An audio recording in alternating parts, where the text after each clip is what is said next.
मित्रों जय हिंद। एपी ज्ञान गंगा के यूट्यूब क्लास में आप सबका स्वागत है। मित्रों जैसा कि आप जानते हैं कि इस समय कोविड-19 की वजह से अपने देश में, दुनिया में कक्षाएं भी नहीं चल रही हैं। ऑफलाइन विद्यालय आदि में अभी पठन पाठन नहीं हो रहा है, तो इसलिए ऑनलाइन पढ़ाई या यूट्यूब पढ़ाई की प्रासंगिकता बढ़ गई है। फिर भी मित्रों एक बात है कि अगर किसी माता पिता के 4 संतानें हैं, चारों का ऑनलाइन क्लास किसी फिक्स टाइम पर आता है, तो ऐसी स्थिति में वो 4 मोबाइल की व्यवस्था नहीं कर सकता है।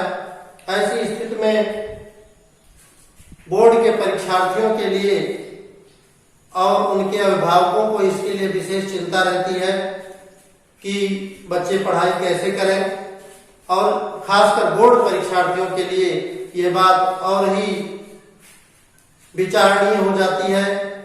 तो एपी ज्ञान गंगा आप लोगों के लिए, बोर्ड परीक्षार्थियों के लिए एक रूटीन से, एक सीरियल से सिलेबस लेकर के आया है। हम प्रतिदिन आपको हाई स्कूल एनसीईआरटी का जो मैथ है उसका एक क्लास उपलब्ध कराने का विचार किए हैं और इसकी तैयारी किए हैं। मित्रों first chapter high school NCERT math प्रारंभ करने के पहले हम आपसे कुछ बिंदुओं पर चर्चा करना चाहेंगे जो हाई स्कूल के मैथ चैप्टर 1 को पढ़ने के लिए आवश्यक है। तो हाई स्कूल के जो एनसीईआरटी पाठ्यक्रम है उसका फर्स्ट चैप्टर है जिसका नाम है मित्रों वास्तविक संख्याएं। वास्तविक संख्याएं या रियल नंबर फर्स्ट चैप्टर है। और इस चैप्टर को प्रारंभ करने के पूर्व हम ये चाहेंगे कि इस चैप्टर को पढ़ने के लिए कुछ जो आवश्यक डिफिनेशंस हैं, जो आवश्यक फार्मूलाज हैं, उन पर पहले हम आपसे चर्चा करें।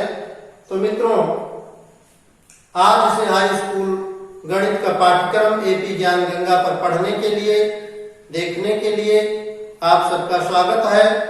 और इस बात के लिए भी आपका स्वागत है कि आप इस क्लास को अवश्य पसंद करेंगे। मित्रों वीडियो को पूरा देखते रहिए। और आज इस फर्स्ट क्लास में हम आपसे इस बात की अपेक्षा रखते हैं कि आपको ये क्लास जैसा लगेगा उस हिसाब से आप इसका प्रोत्साहन दीजिएगा और उसी हिसाब से आगे हम आपके लिए प्रतिदिन हाई स्कूल बोर्ड परीक्षार्थियों के लिए मैथ के विषय का पाठ्यक्रम लेकर के आएंगे। अन्य विषयों के पाठ्यक्रम भी चलेंगे, लेकिन अभी तत्कालिक रूप से मैथ का सीरियल से पाठ्यक्रम आपको उपलब्ध करा रहे हैं। तो मित्रों फर्स्ट चैप्टर है वास्तविक संख्याएं। इसके पहले कुछ आवश्यक परिभाषाएं हैं, कुछ महत्वपूर्ण बिंदु हैं जिनको आपको जानना आवश्यक है। तो हम चर्चा करना चाहेंगे कि चैप्टर 1 का नाम है वास्तविक संख्याएं, और ये वास्तविक संख्याएं क्या होती हैं ये पहले आपको बताया जाए। तो मित्रों वास्तविक संख्या की परिभाषा है कि परिमेय, परिमेय एवं अपरिमेय, 2 प्रकार की संख्याएं हैं, एक परिमेय संख्या और एक अपरिमेय संख्या। तो परिमेय संख्याएं और अपरिमेय संख्याओं के संग्रह को वास्तविक संख्याएं कहते हैं। मित्रों वास्तविक संख्याएं किसे कहते हैं? परिमेय और अपरिमेय संख्याओं के संग्रह को वास्तविक संख्याएं कहते हैं। यानी ऐसा जहां पर परिमेय और अपरिमेय संख्याएं मिली हुई हों या दोनों प्रकार की संख्याएं हों, तो उस ग्रुप को, उस समूह को हम कहेंगे कि ये वास्तविक संख्याएं हैं। वास्तविक संख्या पाठ का नाम है, आपके चैप्टर का नाम है, इसलिए ये जानना आवश्यक है। 1 से लेकर के और 100 तक की जितनी संख्याएं हैं उसके आगे भी सबको भिन्न के रूप में भी लिखा जा सकता है। जैसे मित्रों 1 को 1/1 लिख सकते हैं, 2 को 2/1 लिख सकते हैं। तो इस प्रकार से ये परिमेय संख्याएं हैं। और उसके आगे √2, √3, √5 ये अपरिमेय संख्याएं हैं।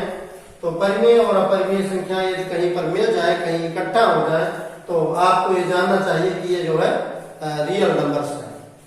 अब मित्रों इस परिभाषा में परिमेय और अपरिमेय 2 शब्द आए हैं, तो इनकी भी परिभाषा जान लेना यहाँ आवश्यक है। तो आइए परिमेय संख्याएं क्या हैं पहले इनको समझ लें मित्र। कि परिमेय संख्याएं वे संख्याएं हैं कि जो भिन्न के रूप में लिखी जा सकती हैं। जो भिन्न के रूप में संख्याएं लिखी जा सकती हैं उन्हें हम परिमेय संख्याएं कहते हैं। और इसी भिन्न की संख्याओं को यहाँ गणितीय भाषा में p बटा q लिखा गया है।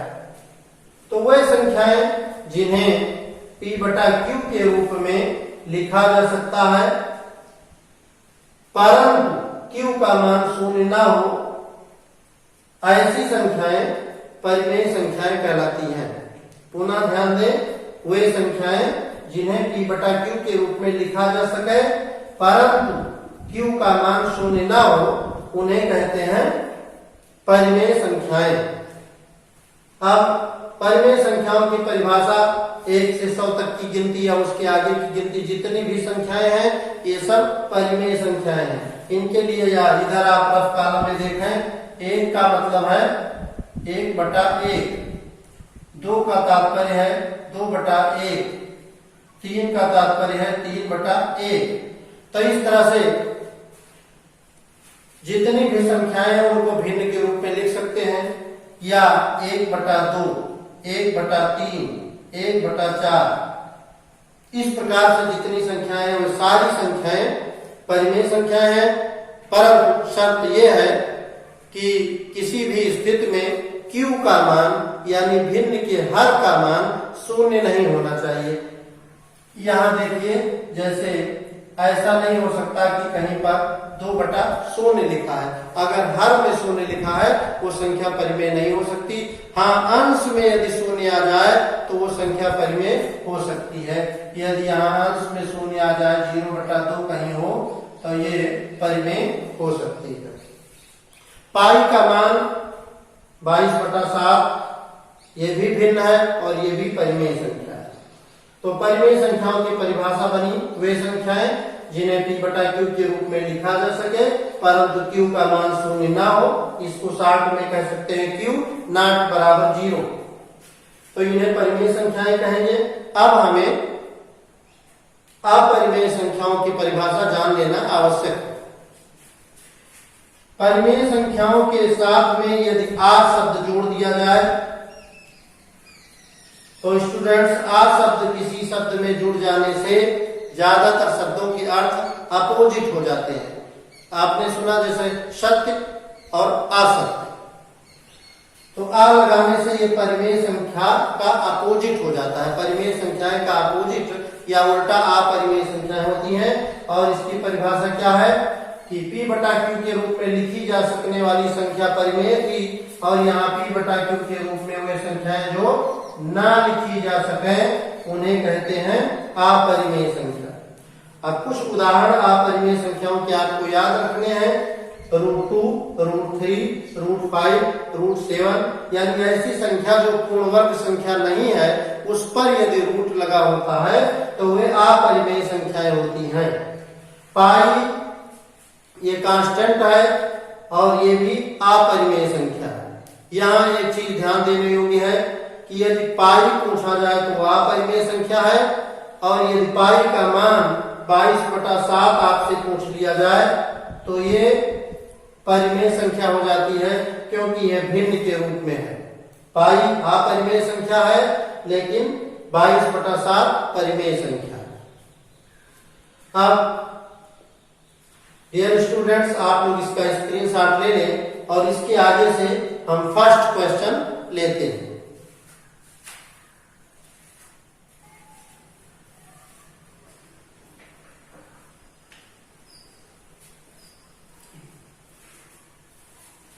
फर्स्ट क्वेश्चन पर हम लोग पहुंच गए हैं और फर्स्ट क्वेश्चन आपका है निम्नलिखित संख्याओं का महत्तम समापवर्तक यानी HCF ज्ञात करने के लिए यूक्लिड विभाजन एल्गोरिथ्म का प्रयोग कीजिए। तो प्रिय छात्रों, हाई स्कूल के जितने बच्चे एपी ज्ञानगंगा पर हाई स्कूल मैथ का फर्स्ट क्वेश्चन पढ़ रहे हैं, देख रहे हैं, उन्हें एपी ज्ञानगंगा की ओर से हार्दिक शुभकामनाएं।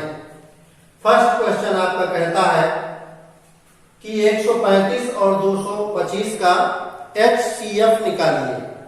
सेकंड क्वेश्चन है 196 और 38,220 का HCF निकालिए। और थर्ड क्वेश्चन है 867 और 255 का HCF निकालिए। तो आपको 2-3 शब्द और उनके नाम जानने चाहिए। HCF एक नाम है, इसे हाईएस्ट कॉमन फैक्टर कहते हैं और इसको हिंदी में कहते हैं महत्तम समापवर्तक। और दूसरा शब्द जो आपको जानना चाहिए वो है LCM और इसका पूरा नाम है लीस्ट कॉमन मल्टीप्लाई, यानी इसे कहते हैं लघुत्तम समापवर्तक। तो महत्तम समापवर्तक, लघुत्तम समापवर्तक, इस सवाल में आपको महत्तम समापवर्तक ज्ञात करना है। तो बच्चों, महत्तम समापवर्तक ज्ञात करने के लिए 2 विधियां हैं। फर्स्ट विधि तो है गुणनखंड विधि और दूसरी है भाग विधि। तो जो भाग विधि है, तो प्रिय छात्रों, जो भाग विधि है उसको ही यूक्लिड विभाजन एल्गोरिथ्म कहते हैं। जो भाग विधि है HCF निकालने की, उसी का नाम है यूक्लिड विभाजन एल्गोरिथ्म। अब आइए हम फर्स्ट क्वेश्चन पर आते हैं। फर्स्ट क्वेश्चन है 135 और 225। इस प्रश्न का हम हल लेते हैं। तो इस प्रश्न में सबसे पहले 2 संख्याएं दी रहेंगी, कोई भी 2 संख्या दी रहेगी। इनके अलावा भी कोई 2 संख्या हो सकती है, लेकिन आपको यह जानना चाहिए कि यूक्लिड विभाजन एल्गोरिथ्म के द्वारा HCF ज्ञात करने में हाई स्कूल स्तर पर 2 से अधिक संख्याएं नहीं दी जाएगी। तो आपको निकालना है 135 और 225 का HCF। बच्चों, सबसे पहले क्या करना है कि दोनों संख्याओं में यह देखना है कि कौन सी संख्या बड़ी है और कौन सी संख्या छोटी है। इसके लिए सबसे पहले हम अंक देखते हैं। इसमें 3 अंक हैं, 1, 2, 3 इकाई, दहाई, सैकड़ा, और दूसरे में भी 3 अंक हैं। यदि अंकों की संख्या बराबर है तो सबसे पहले यहाँ सैकड़े का अंक या जिधर से अंक को पढ़ते हैं यहाँ देखना है। इसमें आगे 2 है और यहाँ आगे 1 है, तो 2 वाली संख्या बड़ी है और 1 वाली संख्या छोटी है। वैसे भी आप सब हाई स्कूल के स्टूडेंट्स हैं, तो आप जानते हैं कि 225 ये संख्या बड़ी है और 135 ये संख्या छोटी है। तो जो संख्या बड़ी है उसके ऊपर हम, उसके सामने हम लिख देंगे ग्रेटर देन का निशान लगा देंगे। अब ये हो गया 135 इज लेस देन 225, यानी 135 इज लेस देन 225। 135 संख्या छोटी है और 225 बड़ी। अब हमें क्या करना है बच्चों की जो छोटी संख्या है उस संख्या से बड़ी संख्या को भाग देना है। तो 135 से हमें 225 को भाग देना है। अब 135 का दूना 270 होता है, ये 270 से कम है, इसलिए पहाड़ा 1 बार जाएगा। 135 से कम 135, इसे घटा दीजिए 0 और एक हासिल लाइए, 12 में से 3 गया 9, यहां कुछ नहीं बचा। तो बच्चों ये आपका बच गया, भागफल तो आया 1, लेकिन आपका शेषफल बच गया 90। जब तक शेषफल बचता रहेगा तब तक हमें भाग की संक्रिया आगे बढ़ानी है। अब देखिए 135 और ये 90, इन्हीं 2 में अब देखना है कि कौन सी बड़ी है। तो 135 और 90 हम यहाँ ऐसे लिख लेंगे और इसमें ये इंडिकेट करेंगे कि कौन सी संख्या बड़ी है कौन सी छोटी। तो 90 छोटी है और जो बड़ी है उसके तरफ बड़ा मुंह बना देंगे, इसको दूसरे तरफ लिख देंगे। तो जो संख्या बड़ी है उसके तरफ बड़ा मुंह ग्रेटर देन, और जो छोटी है उसके तरफ कोना हो जाएगा, ये इसको लेस देन कहते हैं। तो फिर हम छोटे वाले से बड़ी वाली संख्या को भाग करेंगे। यानी हम 90 से भाग करते हैं 135 में, तो 90 दूना 180 हो जाएगा, ज्यादा हो जाएगा। तो बच्चों ये 90 का पहाड़ा 135 में एक बार जाएगा, 90 कम 90, और इस तरह से घटा देंगे तो ये बच जाएगा 45। अब पुनः आपको देखना है कि 90 और 45 में कौन छोटा है और उस छोटे वाले से फिर से आगे भाग करना है। तो हम यहाँ इस भाग को करते हैं। 90 और 45 हमको मिला, और इस 90 और 45 में 90 ज्यादा है, 45 कम है, तो 45 से यानी छोटे वाले से बड़े वाले में हम पुनः भाग देंगे। और यह क्रिया बच्चों तब तक करते रहेंगे जब तक शेषफल शून्य ना हो जाए। शेषफल जब तक आएगा तब तक हम ये भाग की संक्रिया करते रहेंगे। तो आइए 45 से भाग देना है 90 को। 45 का पहाड़ा 90 में पढ़ना है, 45 दूना 90, ये कट गया। अब यहाँ हमारा शेष कुछ नहीं बचा। बच्चों जब शेष कुछ नहीं बचा तो हमारे ये भाग की संक्रिया यहीं पर रोक दी जाएगी और इनके चरण लिखे जाएंगे। इनके चरण हमको आपको लिखना है। तो देखिए आपने 3 बार भाग दिया तो इस सवाल के 3 चरण हैं। अगर 2 बार भाग दिया होता तो इसके 2 चरण होते। अब इसके हमको आपको चरण लिखना है।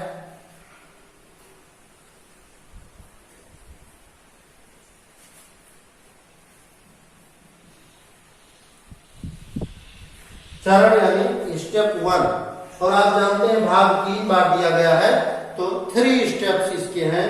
तो चरण 1 में क्या किया हमने कि 225 हमारी बड़ी संख्या थी, और इसमें हमने 135 का पहाड़ा 135 का पहाड़ा एक बार पढ़ा, और उसके बाद भी 90 शेष बच गया। तो जो शेष बच जाता है उसको धन लगा करके आगे लिख देंगे। तो बच्चों ये हमारा प्रथम चरण हो गया। जो हमने भाग दिया है उसको स्टेप के रूप में इस प्रकार से लिखना है, यानी भाज्य गुणे भागफल धन शेषफल बराबर, ये भाजक है मित्रों, तो ये भाजक और ये भागफल है, इसको गुणा करेंगे तो भाग, ये बीच वाला है भाज्य, तो भाज्य बराबर भाजक गुणे भागफल धन शेषफल। अब दूसरे का चरण लिखना है। दूसरी संख्या जो हमारी है बड़ी, तो वो बड़ी संख्या है, स्टेप 2 लिख देंगे। दूसरी संख्या में हमने क्या किया, 90 का पहाड़ा पढ़ा एक बार और बच गया हमारा 45, और हमारी बड़ी वाली संख्या थी 135। ये हमारा दूसरा चरण हो गया। जो हमने भाग दिया है उसी को बच्चों चरण के रूप में सेट करना है। अब हम पहुंच गए तीसरे पर, स्टेप नंबर 3। स्टेप नंबर 3 में 45 का पहाड़ा हमने 2 बार पढ़ा, यानी 45 इंटू 2, और यहां से इस कुछ नहीं बचा तो शून्य लिख देंगे, और जो सबसे बड़ी संख्या है यहां लिख देंगे। तो बच्चों देखिए 3 बार हमने भाग दिया, केवल 3 चरण लिखने हैं। जब शेषफल कुछ नहीं बचेगा तो हमारा सवाल पूरा हो जाएगा। या ये समझिए कि इन स्टेप में जब अंत में शून्य आ जाएगा तो हमारा सवाल पूरा हो जाएगा। अब हमें क्या करना है कि जो इन दोनों में पहले हमने भाग दिया, यहाँ 90 135 मिला, फिर 90 और 45 मिला, फिर जब हमने तीसरा भाग किया तो यहाँ हमारा शेष नहीं बचा। जब शेष नहीं बचेगा तो ये जो भाजक है ये हमारा हो जाएगा बच्चों HCF, यानी महत्तम समापवर्तक। तो हम लिख सकते हैं HCF इज इक्वल टू 45। भाग के सभी चरण को करने के बाद वह भाजक जिसके द्वारा शेषफल कुछ नहीं बचेगा वो हमारा हो जाएगा महत्तम समापवर्तक या HCF। तो बच्चों हमारा HCF आया 45। अब हमें सेकंड क्वेश्चन पर यानी फर्स्ट क्वेश्चन के सेकंड क्वेश्चन पर पहुंचना है और इसे हल करना है। इस प्रश्न को आपने अच्छे से हल कर लिया है, स्क्रीनशॉट ले लीजिए। और एक काम और करना है, आपको यह ध्यान रखना है कि जो दो संख्याएं दी रहेंगी उसमें जो छोटी संख्या है या उससे भी छोटी संख्या हमारे HCF के उत्तर में आएगी। बच्चों कभी भी ऐसा नहीं होगा कि हमारी जो छोटी वाली संख्या है इससे बड़ा उत्तर आ जाए। हमेशा जब आप HCF निकालेंगे दो संख्याओं का तो या तो छोटी संख्या उत्तर आएगी या तो इससे भी छोटी संख्या उत्तर आएगी, लेकिन कभी भी छोटी संख्या से बड़ा उत्तर नहीं हो सकता। तो ये चीज आपको ध्यान रखना है। अब हम नेक्स्ट क्वेश्चन की ओर चलते हैं, यानी क्वेश्चन नंबर 1 का सेकंड।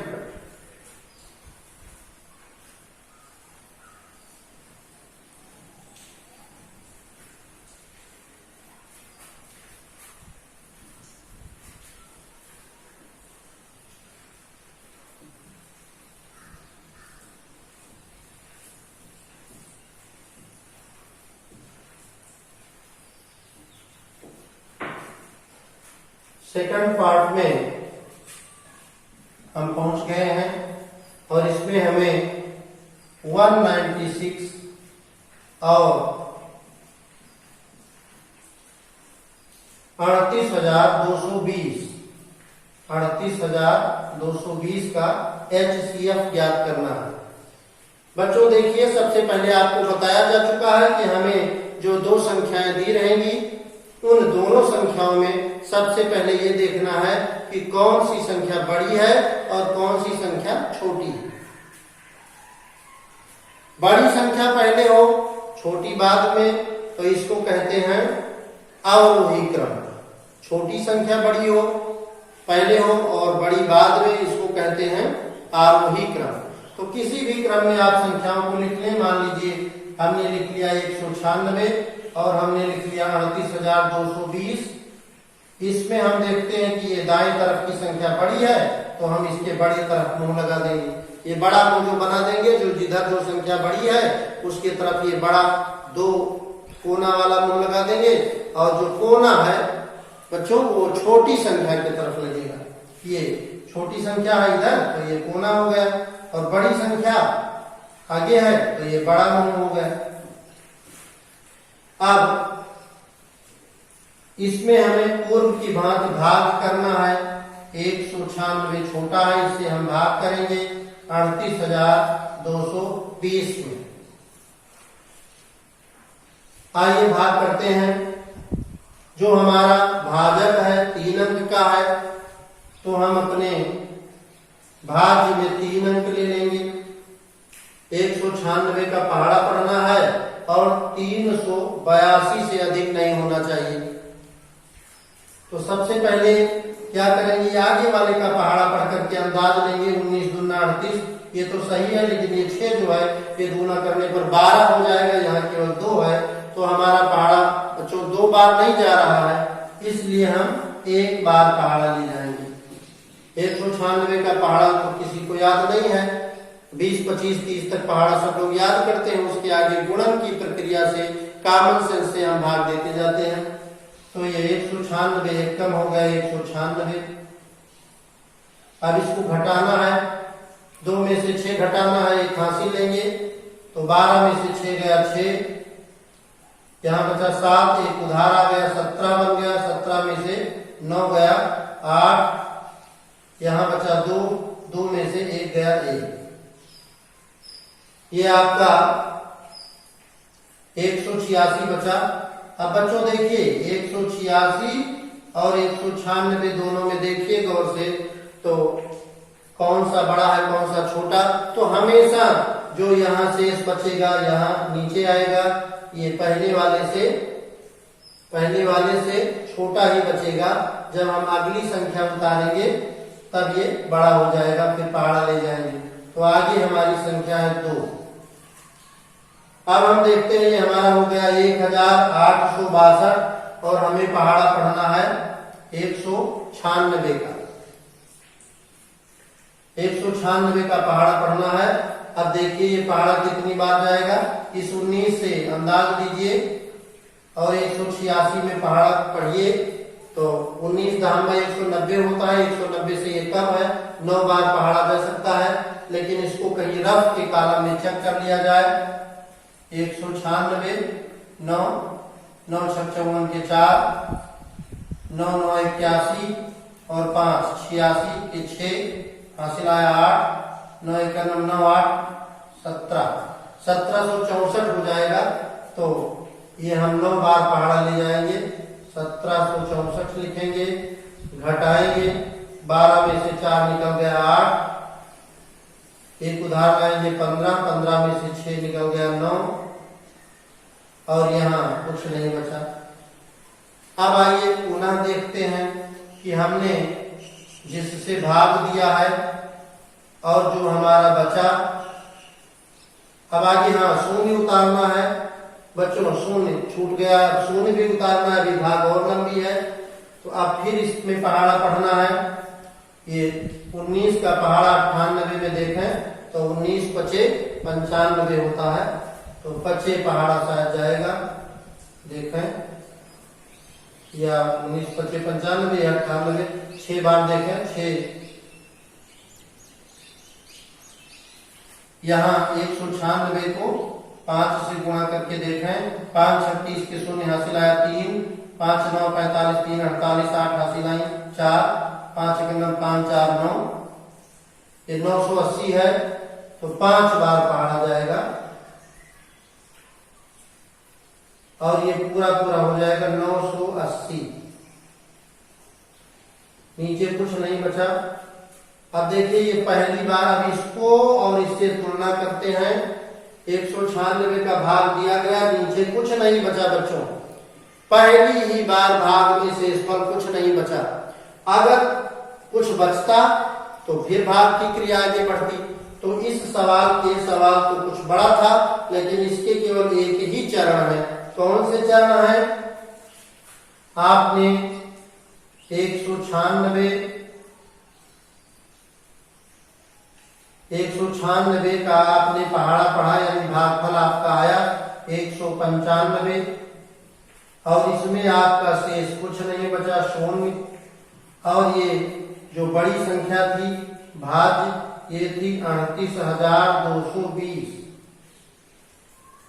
तो ये चरण नंबर 1 है या स्टेप नंबर 1 है और एक ही स्टेप में आपका उत्तर आ गया। जब भाग देने पर शेषफल कुछ ना बचे तो जिससे भाग दिया जाएगा बच्चों, यही हमारा HCF है।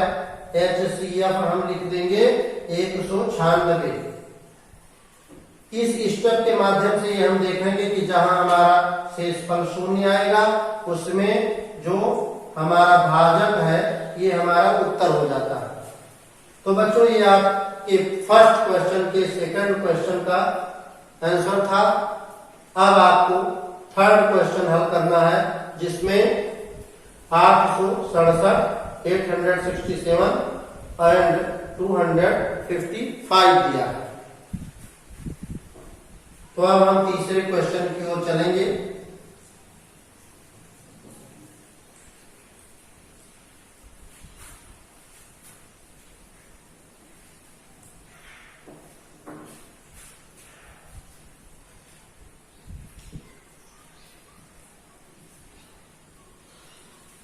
जैसा कि आपको पूर्व में बताया जा चुका है बच्चों कि सबसे पहले यूक्लिड विभाजन प्रमेयिका से संबंध में जो HCF निकालने हैं उसमें 2 संख्याएं रहेंगी। 2 संख्याओं में जो छोटा है जो बड़ा है उसको गणितीय भाषा में लिखा जाएगा।